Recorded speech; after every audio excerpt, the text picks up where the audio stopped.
here today with Mark Livingston. Mark Livingston has joined Gill & Co as an advisor.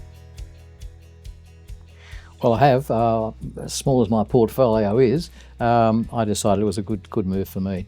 Why do you think that people in general are now joining Gill & Co? I mean, 12 months down the track, people are now joining. Yeah, look, I think there's a couple of factors actually influencing it, Mark. There are those, of course, that are looking for economy in their licensing fees, and certainly that does improve the bottom line of a business. But from my perspective, there's only so much you can cut costs, and one of the other things that I think's reasonably unique to Gill is where we still have a good old-fashioned focus on productivity. So where possible, we like to go out, talk to the advisors and see, or at least offers ideas on how they may actually grow their business. Yeah. So you're helping them grow. Yeah, absolutely. And it's I think the growth of an advisory business has been something that has actually been neglected probably in the last decade. And certainly we've had regulatory overreach, but I think we need to get back to fundamentals, and the fundamentals are see more clients and do more business. Well, I think the bigger AFSLs have missed that, and they're not doing that. And one of the problems is sometimes they're just so large. You've not only got a flat fee structure, but you've also got a flat management structure where they can pick up the phone, an advisor can pick up the phone and call the director, get him straight away. You don't have to go three levels of people to get a decision on something. And I think that's important.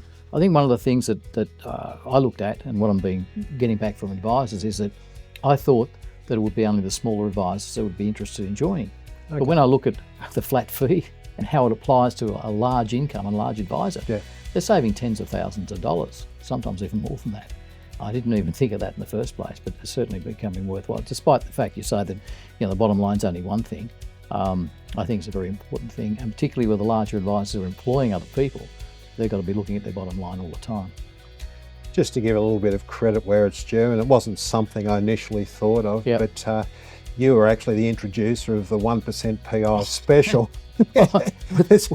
which of course will benefit you, but of course everybody else joining the licensee. With insurance premiums going up, I'm not sure that was a good idea, but it's working out fine. Yeah. And I think people know where they stand there, and there's big AFSLs, as you know, that have got a legacy of a lot of big claims, and they're paying a lot of money.